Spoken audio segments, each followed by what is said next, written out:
freaking first cut. Golly.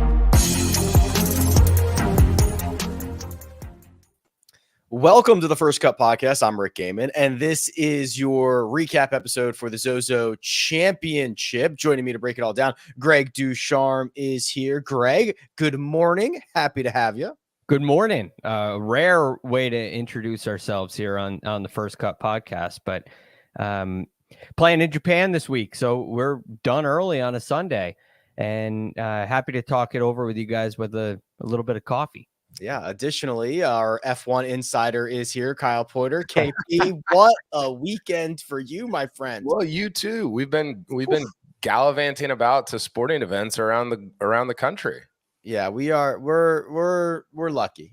We get to do some fun stuff. You tell me about give me Phillies Diamondbacks real quick, and then I'll give you some F1, and we'll get to the golf. All right. Long story short, going to a playoff game in Philadelphia is very expensive. Going to a playoff game in Arizona is not very expensive. So when you are on, leave that. Yeah. So when you are on the West Coast and you're a Phillies fan and you want to do something with your dad, we were looking up tickets the night before, and I was like, dude, we could just hop a Southwest flight, be there in an hour, just stay downtown, go to this game. And we did something spontaneous. We went. We'd never been to Chase Field.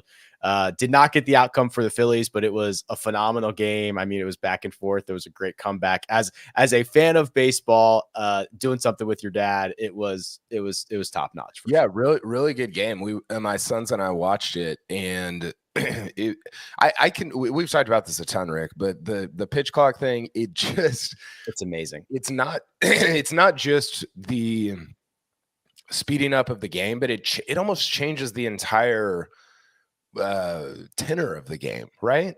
Don't you feel that? I think that might be the first time I've been to a game in the pitch, maybe second time I've been to a game, but you're right. And there used to be a lot of time between pitches, and in the playoffs and in those big spots when everybody's on their feet, there used to be this almost too much not too much drama, but this time in between, and then you'd get timeouts. This was every time I looked, I was like, oh my God, he's in his windup again. He is delivering a pitch to the plate. It was pretty impressive. Yeah. It just, there's more urgency, which I think connotes more consequential outcome. Like the consequences feel very urgent all the time, which is what you want during a playoff game. Yeah. So, give us the F1. Sorry, Greg. I was just gonna add, in the baseball world, is this unanimous? Everybody loves the No, it's debated. Players are out, I think. I think players hate it, and also baseball has a lot of traditionalists, right? Right. Oh my God, that's why I was asking. A lot of pearl clutching. Yes. How can both leagues have a designated hitter? How can, that in the history of the last 115 years, the traditionalists have been upset about everything. So no, but right. I guess it's probably outside of fans, KP. It's got to be outside of players, it's got to be 90-10. I would think. I would imagine players are even coming around, which, is a pretty good example of why you shouldn't have the players voting on everything. Maybe.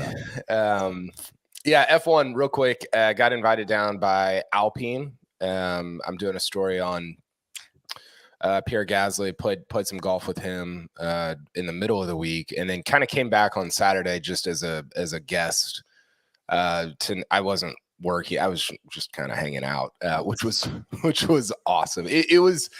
And those guys are used to this, but my experience of F1 is through Drive to Survive, and that's been, I think, a lot of people's story. And so to see it, because from afar, you're like, oh, that's pretty cool. I'm into this. It's fun to watch. My wife and I watch it together. We've watched some races here and there, but we're not, super dialed in. But then to see it up close, to be in the garage, to have the headphones on, to see these guys going past it, 180, 210 miles an hour, you're like, oh, this is different. The experience up close is extraordinary. It really, I think, gives some texture and some depth to the show, to the Drive to Survive show. So it was such a cool experience. The Alpine team was so accommodating. They showed so much hospitality.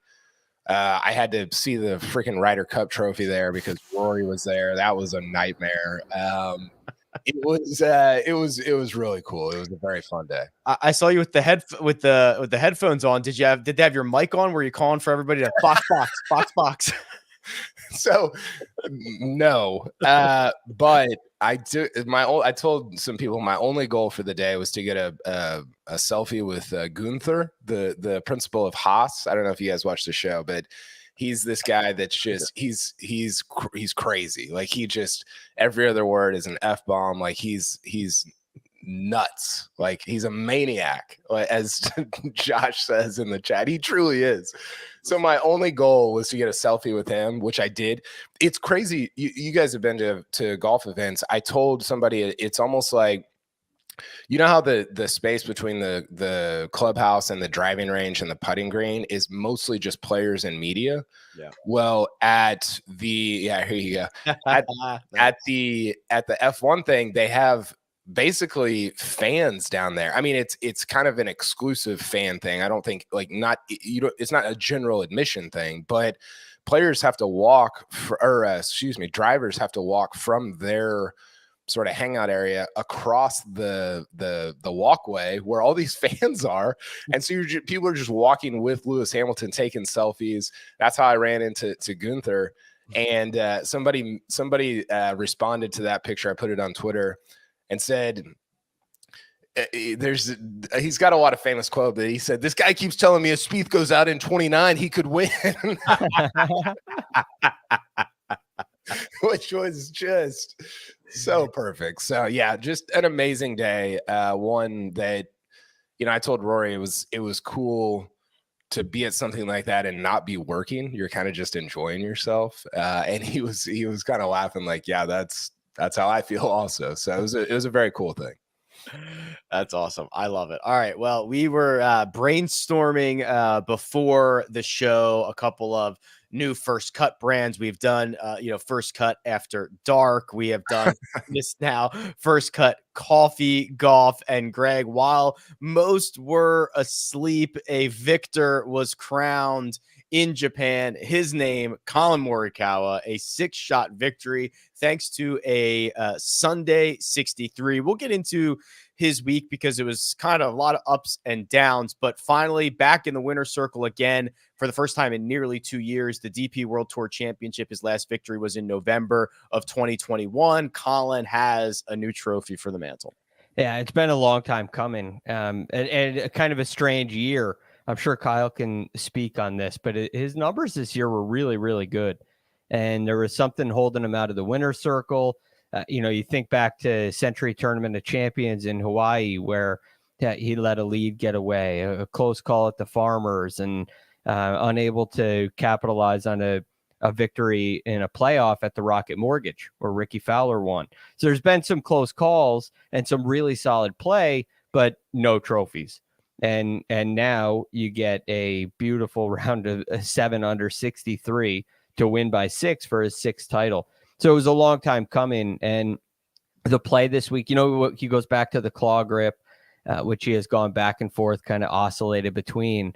And it really seemed like the putter stepped up. Of course, the ball striking was still there. He hit 15 greens today, which was really high quality. And he didn't hit a lot of fairways, but he wasn't missing errantly. He's in position to hit the greens and give himself that kind of opportunity. And for a player he shoots 64 in the first round. It's a crazy. You mentioned that it's up and down. He shoots 64 in the first round, and through 40 holes of this tournament, he's back to even par. Yeah. And then we get ups the rest of the way.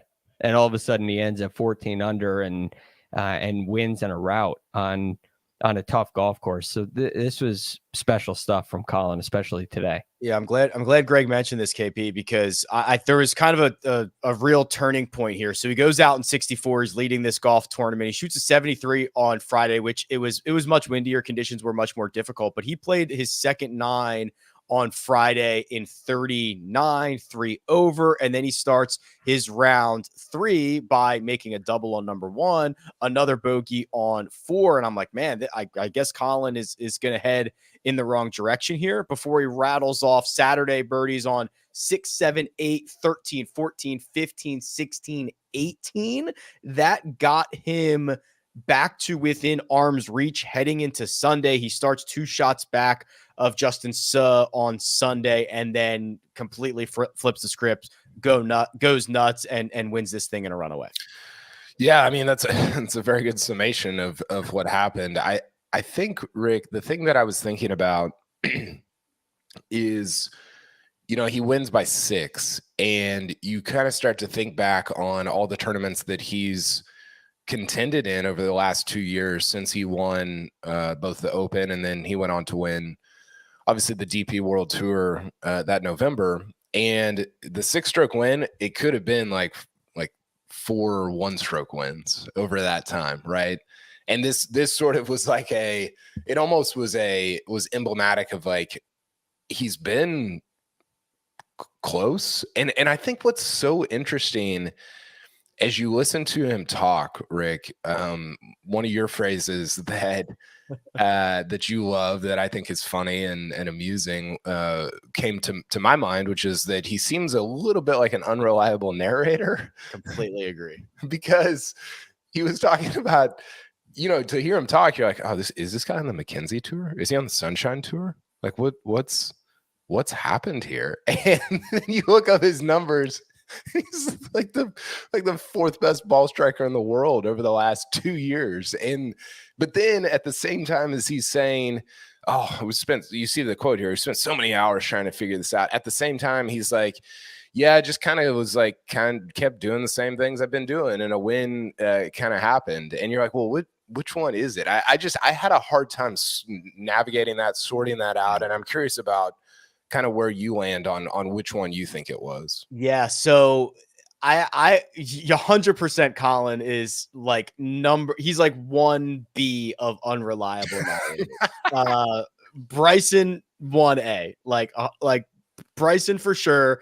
But Collin gets away with it because he's like more logical and reasonable. But when you read, I mean, just go back and think about this. I mean, the guy who was, quote, lost at the US Open because he couldn't hit his baby cut was in it throughout and almost won the thing with a draw. The quotes that we just had, Josh, do we have those up again, where he's talking about, how much time and effort and the countless hours spent going through videos and trying to figure it all out. Yeah, this is not a guy who missed the playoffs, who has struggled. This is a guy who is statistically the same golfer he was the first 2 years, who had 10 top 6 finishes on the PGA Tour since his last victory. And I do go back to he had an interesting quote, and I might not get it exactly, Greg, but there was a quote that he made in Full Swing where he said, I don't like it, but we as golfers have to be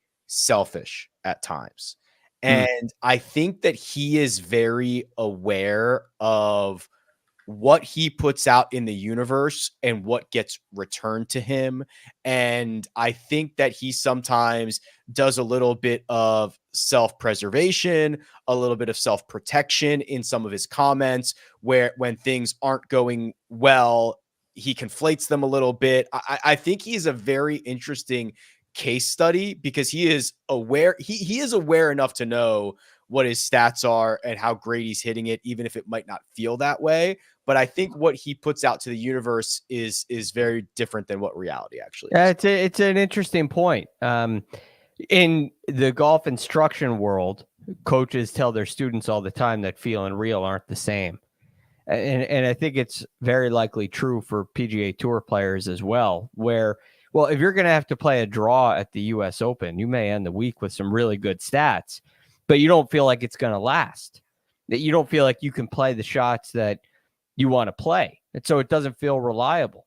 And even though you may finish the week 3rd in strokes gained approach or whatever he does, it doesn't mean you're really clicking on all cylinders because it doesn't match what you want. And you look through some of his stats, and while they're really good, there's 3 weeks where he's kind of around level, approaching the green, and he's probably, that was from the Open to the Tour Championship. He's probably not feeling great then. And then the last thing about this, which is different when you get into a high level player like Collin Morikawa, is what happens on Sunday. And I think that's really a theme of this tournament. You have Collin Morikawa go out and shoot 63. You have a number of other really good players play some nice Sunday rounds to vault their way up the leaderboard.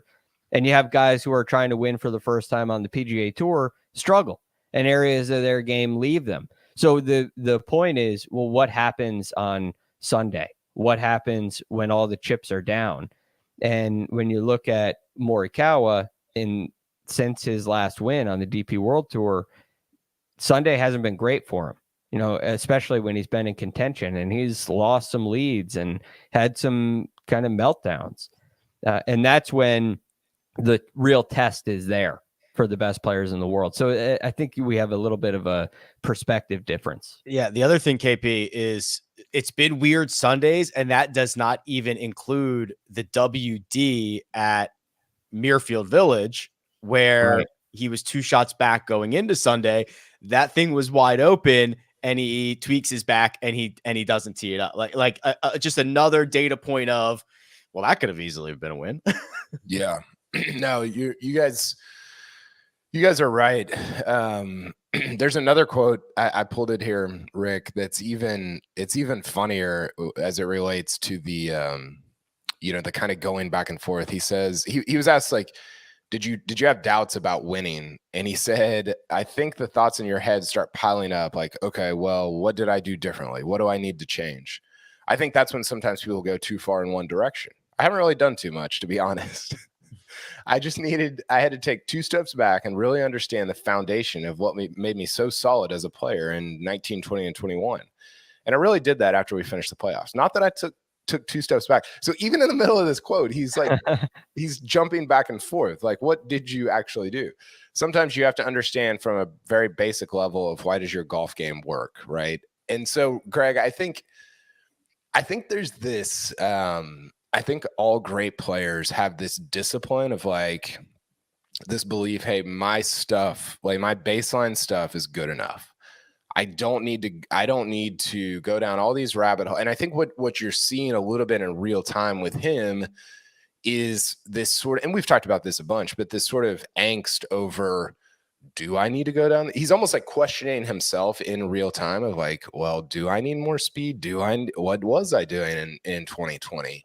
And I think he's arrived, or will arrive at some point, where a lot of these guys do, Rory and JT and all these greats over the last 10 or 15 years, where it's like, no, I think like my baseline game, when I'm putting it pretty well, is good enough to win any tournament in the world. And it's been a meandering journey to get to that point. And I think, what exacerbates that, what makes it harder, is that he won so much early, and it was like the luck all tilted his way early, and it's kind of gone away from him more recently, and that stirs up that angst, I think, more than it otherwise would. Yeah, and right, two quotes there from close proximity. 1, we spent countless hours tinkering, and 2, I didn't really do anything. I haven't really done too much. Like, okay, sure, no worries either way. 7th career victory, that's worldwide. 6 on the PGA Tour. You zoom out, it's 7 wins in basically 4 years of being a professional, which feels like, well, it doesn't feel like a lot of those were piled up early, but a little bit of win luck coming back to himself, correcting here. That is a win, 14 under par for Collin Morikawa, and a guy who has been a staple in these Sunday recaps, despite not having a victory. Greg, Eric Cole finishes in a tie for second with Beau Hossler. We'll get to Beau in a second. Eric Cole, 8 under, 65, 71, 66, and 70. I've already crowned him the rookie of the year, I guess, despite that race not being over yet. But Eric Cole continues to play a ton of golf, plays basically more than anybody, and play at an incredibly high level. Yes. And look, these players, we've talked about this, coming from mini tours, you're playing every chance you get. So you're here, and I imagine there's a great appreciation from him. And it's really hard to say, you know what, I'm not going to play this week. But he continues to perform. And we talked about it on Monday. He's become like an every week start in fantasy golf because he has this potential. And, maybe we should have seen it come in with Collin Morikawa a little more. I know some of us did. We'll get to the bets a little later on in the show. But I could have been a little more disciplined in playing Morikawa, but I was definitely very high on Eric Cole again. And he shows you exactly why. He is inching his way closer and closer to a win on the PGA Tour. But the thing that held him back today is something he's generally pretty strong with, which is short game. I know we don't have strokes gained statistics this week, but you look at what he did with his scrambling, and all of a sudden he's 1 of 5, right? He's 74th in the field. Round 1, he's 16th. He's 3 of 4. Round 2, he's 15th, 6 of 9. And that was on that really difficult Friday. Round 3, he's 4 of 6, tied 21st. And then all of a sudden, 1 of 5. And so the short game in this Sunday moment, even after making a birdie at the first hole, lets him down. And you wonder if he eliminates some of those bogeys, gets up and down, 2 more times, maybe on number 2 and number 4, what happens the rest of the way. But he's getting a lot closer. It's just Sunday's been tough for him to close the deal. Any guesses, KP, on how many events he's played this year? Well, it's got to be a lot, and this was the point I was going to make. I'll say 32. 36. I'm pretty sure I'll have to look at. I remember there was like an 11-week stretch. I think he played every single week. Yeah, I think so. I think the Honda was in the where he almost won was in the middle of that. I'll look through it here. Yeah, but I think in some ways, I mean, he's at heart, he's a mini tour player, right? Like, and I don't mean that obviously he's a world-class player, but I mean, like the spirit of Eric Cole is just this grinder. And I think is that great in major championship settings? Probably not. Like his skill set is not what some of the other guys is, but for the FedEx Cup Fall, where you're playing your 36th event of the year, it kind of plays into his strengths, which was grinding for 36 weeks. So I think that definitely benefits him as well. He played 15 out of 16 weeks from that's so much. The Honda Classic to the Travelers. He took a week off. Where did he take that week off? Somewhere in the middle there. He took 1 week off. So 15 out of 16 weeks. Not for a guy, Greg, who, I mean, he finished 43rd in the FedEx Cup standings. He's in that 50. He doesn't necessarily need to be playing all this much. He made $5 million, but and then remember, he is supplementing his PGA Tour career by still playing these like 1 and 2 day mini tour events. Right. He just continues to play. And this is where I think we're starting to see it with Sungjae Im a little bit too, where he played every single week, and you kind of realize that the schedule should be designed for performance, and the top players take weeks off, not just because they haven't earned enough money and their spot is secure, but it also is a way to, design your game so you perform the best when you want to perform the best. And the amazing thing is playing this much golf, how often he's still been able to rattle off these peak weeks. And he's done it a lot. There have been a lot of really close calls, a lot of top 6 finishes for Eric Cole this year, which is something that's pretty impressive. But as he chases the first win, you wonder, is this schedule the optimal way to get that done? Or is there a different strategy? And I think that's something players like this, again, use Sungjae Im as an example, kind of learn over time. And you work to optimize the schedule instead of, and that's once you get past I'm on the PGA Tour. How could I not play in a PGA Tour event? I wanted this my whole life. I'm 34 years old. I finally get here. I'm going to play. But now all of a sudden, I think the motivation for him will turn into, okay, I'm good enough to win a tournament on the PGA Tour. What do I have to do differently to actually win? And so I assume that we'll see a change here at some point, but for the time being, it's impressive to watch. Yeah, really is. Okay, we're going to continue this conversation. We'll go further down the leaderboard. We've got to recap our best bets. We got a lot of other stuff to talk about, but first we're going to take a quick break and hear a word from our partners. We need your sports news anywhere. We've got breaking news to bring you. Then get your sports anytime you want them. Big trade news overnight to discuss. Because we know you need sports all the time. A lot of movement in the rankings this week. A legend adds to their legacy. We're bringing you that breaking news right here on HQ. CBS Sports HQ, anywhere, anytime, all the time.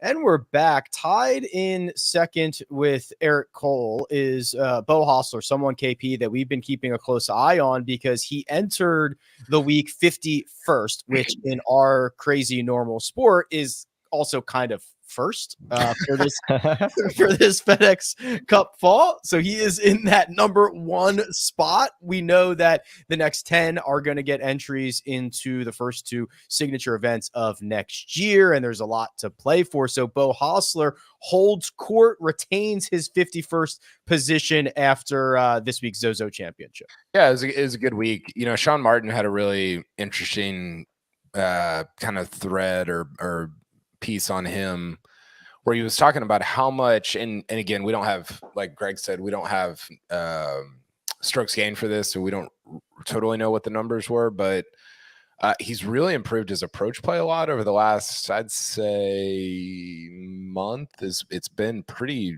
2 months really. It's been pretty good, and I think you're seeing, you know, that's his that's where he struggles, right? Over the course of his career, let me pull it up. He's really good putter, good enough off the tee, and his approach play negative. It's just not very good.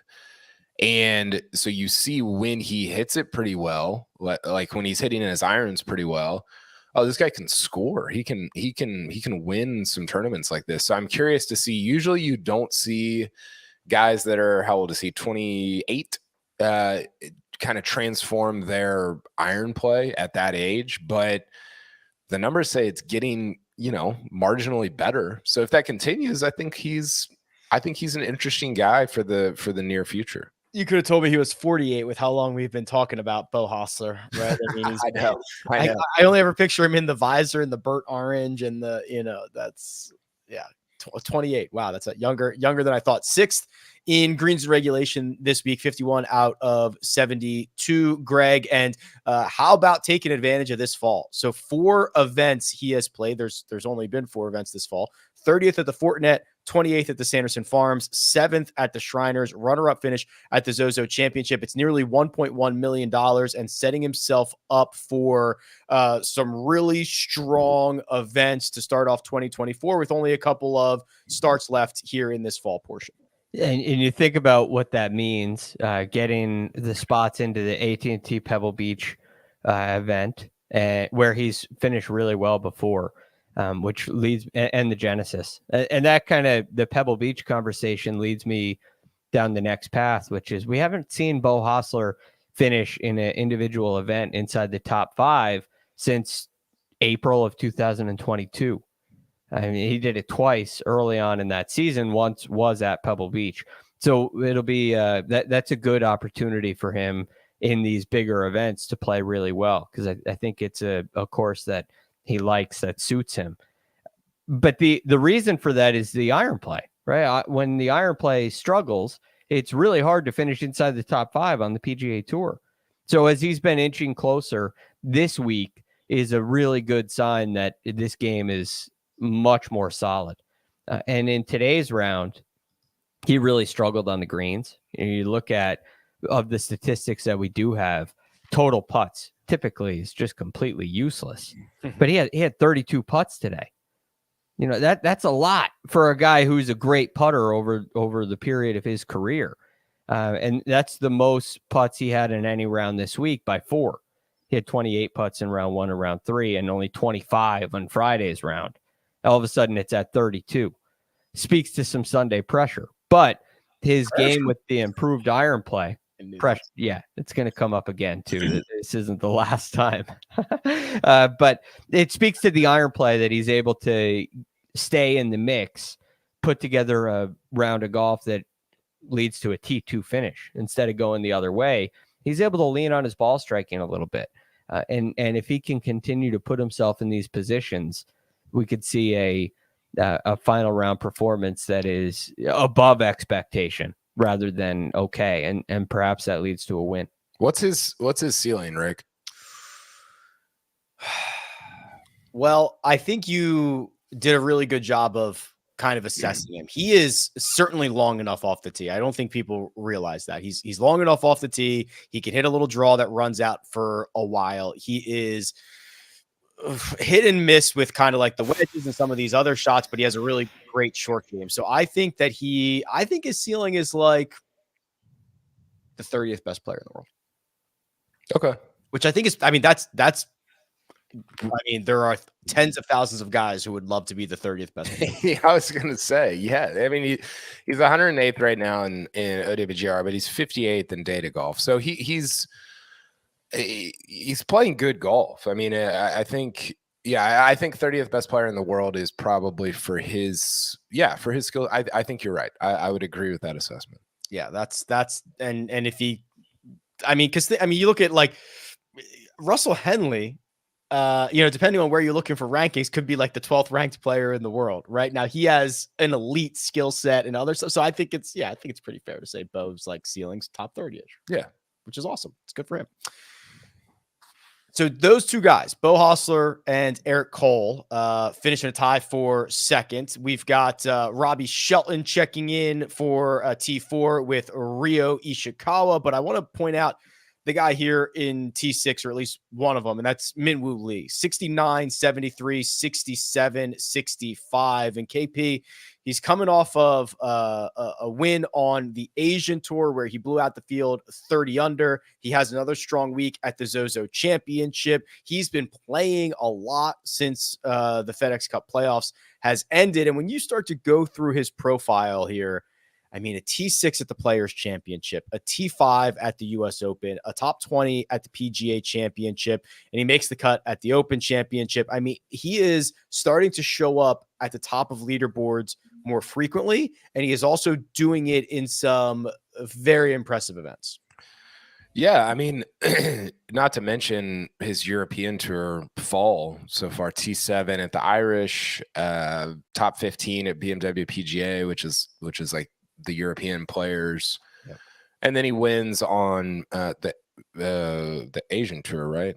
Yeah, the Macau Open. Yeah, last week. So I mean, you know how I feel about Minwoo. He's the man. Like he's so good. It's interesting because for some reason I've had this stuck in my head that he struggles off the tee, and I think it was because at that Players Championship that you mentioned, he did struggle off the tee. He couldn't hit driver. Like, and Mark pointed this out, and I thought it was smart. He's like, yeah, that's a weird course to hit driver on, maybe especially so for him. But his real struggle, his profile is a little bit like Hossler. Honestly, he's a better driver. He's actually a very good driver because he can hit so many different kinds of shots off the tee. But his approach play just hasn't been that great over the course of his career. So you're like, man, if you were like a zero approach guy, which is not a phrase that we use that often, you could he's 35th, he's 45th in OWGR, 35th in data golf. I think his ceiling is like a top 20 type guy. Yeah. And he's kind of trending toward that, but it's so hard to maintain it, as we've seen, without that approach play. So how does that go for him, at the end of this year and into next? Yeah. And it's so interesting because there's a lot of different angles here, Greg, and you'll put a different lens on this, but the guy who was, Minji's brother, who was funny on social and cool with his hype videos, is actually an incredibly talented golfer. And if you were like, if you were a college scout or a professional scout, you would say, oh, like this guy's projectable. Like I can see where this is going. He is fit. He has a ton of efficiency. His swing, he can absolutely move the golf ball. It seems like the trajectory is only going in one direction for Minwoo, and it is up and to the right. It's funny you mentioned college and college scouts, and a number of college coaches that I've talked to say, well, there's 5 clubs you got to be really good with: driver, wedges, 3 wedges, and your putter. And that's kind of a old school mentality. When you get to the PGA Tour and you start having data and strokes gain data, long irons come into play a little bit more. Perhaps that's because the golf courses get a little longer and more challenging, and that kind of middle area, iron play and wedges, becomes a lot more important. But Minwoo really does have that old school ability, which is driver, wedges, and putter. Really good. He has a high quality short game, and you said he can move it. His club head speed is massive. Right, Yeah. he is fast, and that raises the ceiling. It raises the ceiling tremendously. Give yourself a lot more wedges into greens, a lot more scoring opportunities. It puts you on the same level as the guys that are, keeping Beau Hossler outside the top 20 in the world. Right. That's, even though Beau is long enough, that's kind of a big separator from superstar to really good, really nice career on the PGA Tour. So Minwoo's ceiling is a little bit higher, I think, because of that club head speed. And then he has an ability to just go nuts on the greens. It's a rare time that you see in a designated event somebody lose 4.5 strokes approaching the green and finish top 10. That's what he did at the Travelers. It requires great putting, and he has that ability. So yeah, I'm a huge fan of Minwoo as well. And he's a great personality for the game. So this guy belongs on the PGA Tour. I think we're going to see him play a more regular schedule on the PGA Tour this upcoming year. I just remember when we were at Oak Hill and he hit one in the trees and he was outside the gallery line and he had to hit this wedge kind of up very quickly through this tiny little gap in the trees. And when he made contact with the ground, I felt it in my feet. And I was like, oh, dude, I've never felt that before. That was crazy. And I was like, oh my God. Like, it was such a thump. And then, yeah, you look at the club speed. I mean, that sticks with me so much, KP. I've never felt that. Yeah, no, I agree. So I think it was Sean Martin again did something on him and Gordon Sargent's club head speed, because they're both pretty thin. They're not small necessarily, but they're thin guys, and for some reason, the way his body is constituted, it just lends itself to extraordinary ball speed and club head speed. I was looking for his ball speed numbers on PGA Tour stats, but I think he didn't play enough. He's not qualified. I was also looking for it. Yeah, so he must not be qualified for it. So yeah, yeah, here you go. This is the thing I was talking about. Sean Martin said it's interesting they both have high hands and they're laid off at the top. This is Sargent and Minwoo. And maybe Greg, you can, I mean, I'm getting out of my world here, but yeah, go for it. Take it away, Greg.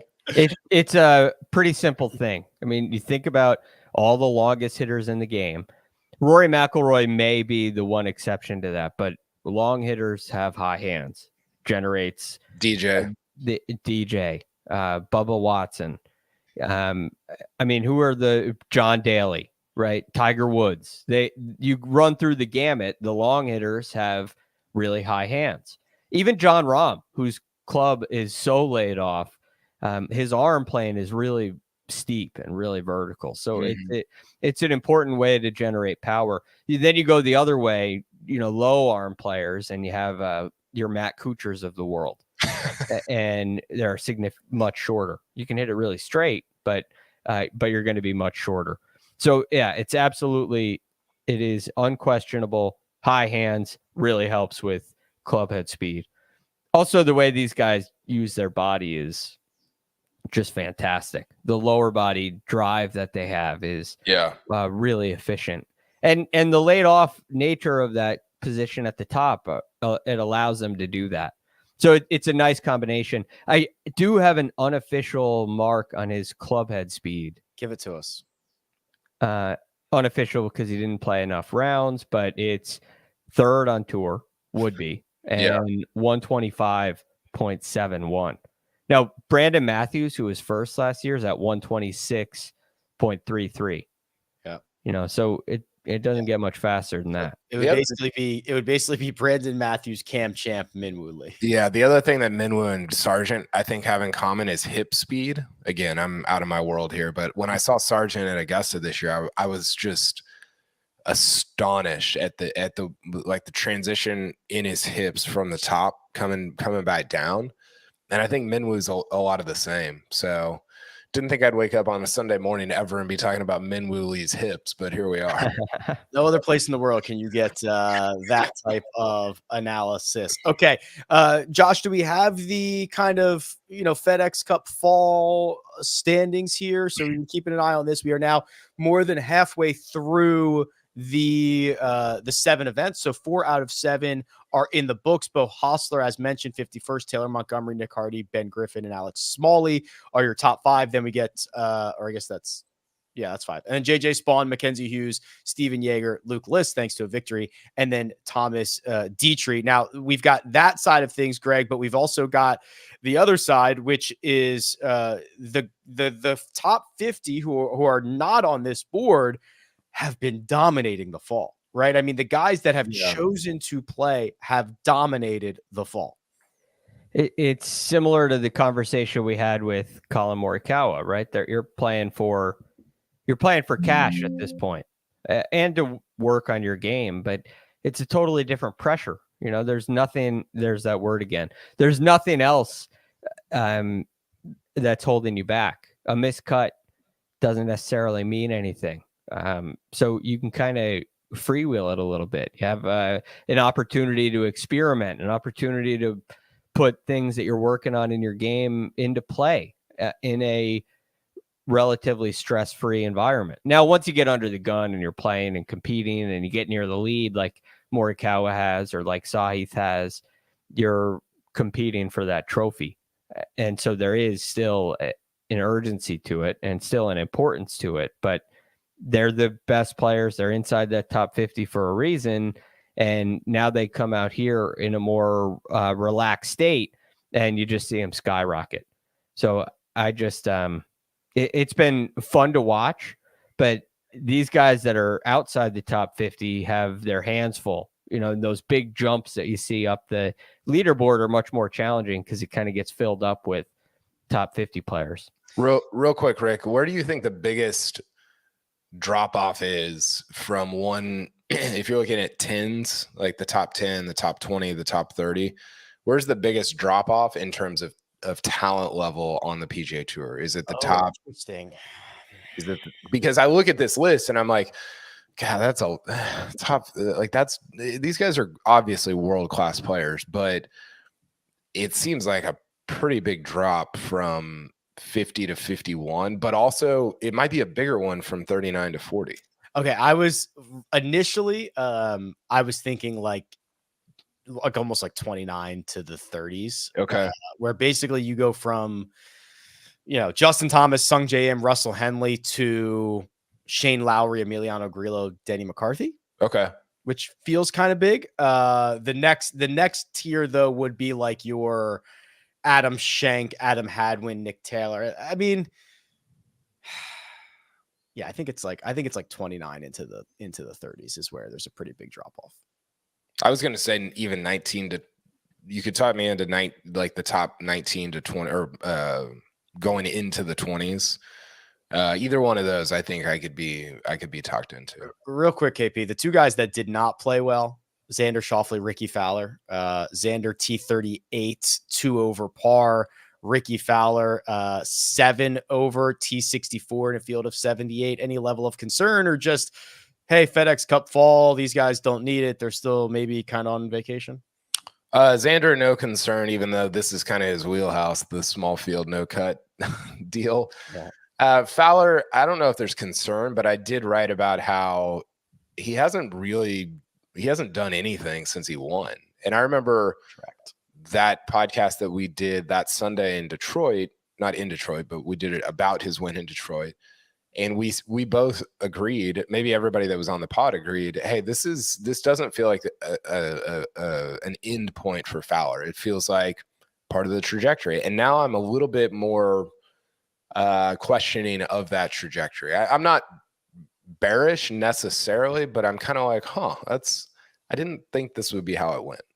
It's also a completely different stat profile from pre-win to win, and then after that, which is always a little bit concerning for me. So something to keep an eye on, Ricky, heading into 2024. All right, we've got to roll our best bets, and then we got to get out of here because it's a Sunday, and we probably have stuff to do. But first, we're going to take a quick break and hear a word from our partners.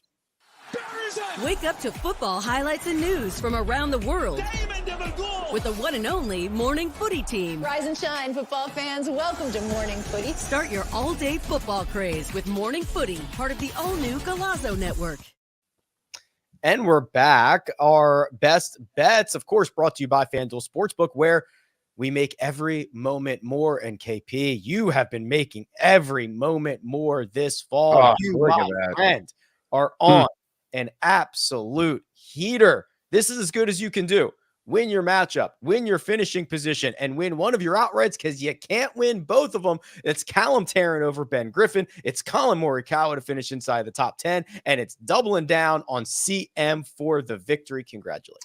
Well, it's all credit to Rick Run Good, the Rick Run Good newsletter. I mean, if you would read your own newsletter, you'd be making these bets also. I wrote an entire newsletter. I titled it Collin Dreams of Sushi. I wrote every little nugget about how he is the exact same guy. The only thing is I bet him, but he did not make my outright card here. I went with Keegan and Adam Scott. Those are the three guys I bet this week. So I get red in my area, but you're right. Yes, I loved Collin. It was coming. You had Callum Tarrant also. You were high on him. So yeah, it was I mean, once a year you'll hit something like this. So it feels good. I'm pumped about it. Yeah, I took advantage of Ricky Fowler's struggles. Keegan Bradley over Ricky for my matchup. Cam Champ did not finish inside the top 10. Minwoo beat Hideki. That was Patrick's matchup victory. Mark took the Ofer across the board. So do we have the standings, Josh? Because I think they got to be decent. They got to be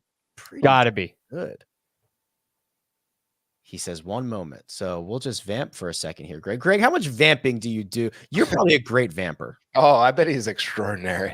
Oh, I can vamp with the best of them. I mean, the question is, what do you want to vamp about? This betting card? We want to get into golf swing. I mean, we got many avenues. No, give me look at the bets on here and just tell me you were not involved. Yeah, with this. So you have Patrick and Mark, but not Greg. Is there any bet on here that you're like, man, that was a good bet, it just didn't hit? Well, I loved Cam Davis heading into the week. Yeah. The problem, so that's Patrick's top 10 play, which he finished T12, by the way. Right. So I think that's a good, really reliable play. Rick's Cam Champ top 10, I also thought was a really good bet. Now, the interesting thing, Cam Davis top 10, I feel like, he almost belongs in the winner in the outright category a little more, and top 10's a little tight. But Cam Champ, you get that number plus 400 makes so much sense, and he's been trending in the right direction. So I think that one feels really good. Patrick. Well, no, I mean Mark and Kyle had the Cam Davis in the outright, which are awesome bets as well. I like the Keegan to win that Rick had. That was it's a good number. Obviously won here last year. He's kind of in it on Saturday. Yeah, he was within arm's reach for the vast majority of the event. He finished T19, but yeah, he was around. Yeah, that was a good one. The Cam Champ did the exact Cam Champ stuff. 69, 74, 69, 74. It's like, right. And he's got to clean that up. Stop doing it. But he's getting closer to it. Is he though? Like, I don't know if it's in his DNA to clean that up. I think he's you have to win in spite of it. I don't like this perspective, Kyle. Well, it is what it is. I don't know what to say. Kyle leads the way. Let's That's go. Clean little 60% ROI over the fall. We've got a majority in the black, which I can't imagine we have ever said that in the history of this podcast, even though Patrick has made, $5 of profit is better than $5 of a loss. So all good there. We are still looking to get a correct one single correct bet for Mark, apparently. Over. That's tough. And then he'll win the one and done by, $1 million. Yeah. And if that wasn't good enough, KP, you tacked on the best bet as well. Cam Davis, top 20. Just on fire. I loved Cam Davis this week too, Greg. I think that I'm really interested. My friend Joseph Lamagna was really big on him coming into 2023, and he just didn't, it wasn't there at the level that I think some people thought it would be, but you could say the same about 2024, right? Like, he's really, really interesting. His skill set is awesome. He's really, I think, maturing into a really, really good PGA Tour player. I'm interested to see what he does in 2024. Yeah, I agree. Yeah. And Greg, that's something we talked about too, is even some of the courses that would not necessarily be great spots for him, or on paper, great spots for him, he showed up, which is, I think, is one of the better signs of maturity. And that's really good and projectable on the PGA Tours, and you play well at a bunch of different golf courses. He's not locked to any one style. Yeah. It's like, well, anywhere we go can be a Cam Davis course. Yeah. That's next level stuff. Yeah. All right, gents, Zozo Championship, First Cut Coffee Golf. Anything else that we need to chat about before we get out of town? I don't know. Well, I do know what we have on the schedule for next week. I don't know if I should say it, though. Can I say it, Josh? It's one of those situations where you have something booked, but like this stuff falls through last minute all the time because people are busy. I don't know if I know about this. You might not. You know it was in the works, but you might not know that we have a time. Okay. Are we going to do it live, Josh? Is that the plan? We'll do it live. Because that would kind of be sick if we could take audience stuff too. Okay. I'm getting the go ahead here. So if this falls through, this is Josh's fault. We have scheduled for Wednesday at 1 p.m. Eastern time, and everyone is welcome. We've got the man, Michael Block, is going to come on. Whoa. Blocky golf. Blocky golf. Not coffee golf. Blocky golf. Blocky golf. We've got him. So that's going to be great. And we're apparently going to do it live. So bring your questions, bring your comments, bring your concerns, bring it all. We've got the Blockster. That's awesome. Anything else, boys? This was pointed out in the chat, but you need to get out to the Vegas race, the F1. Yeah, I'm working my contacts. I'm working the phones. I've got, I'm gonna try to sneak in there and see how close I can get to the old to the boys, to Max. It's set up on the strip. That's gonna be crazy. It's nuts, dude. They have built these. I mean, you can't. Okay, so the Bellagio fountains, right? The one of the most iconic things on the strip for however many years is now just like blocked by grandstands, and you can't see it. And like, I could never imagine a scenario in which they have put up a structure to block the Bellagio fountains, yet here we are. It's nuts, man. It's gonna be awesome. Yeah, it's gonna be wild. They were telling me that the qualifying, I think, is happening at like midnight or something because of I don't actually know why, but it's gonna be cold, and they're like, we don't know about the tires. It's gonna be a circus. By the way, Joe Musa just left maybe the best comment I've ever seen in this podcast history. He said, "What if Blocky could just write leads like Porter?" There you go. That's all you need to know. We're ending on that. We're leaving on that. I can't beat it. Big thanks to producer Josh, who does all the hard work behind the scenes. Greg DuCharme, available on Twitter at The Real GFD. Kyle Porter at Kyle Porter CBS. And you can find me at Rick Run Good. This has been The First Cut. We'll catch you next time.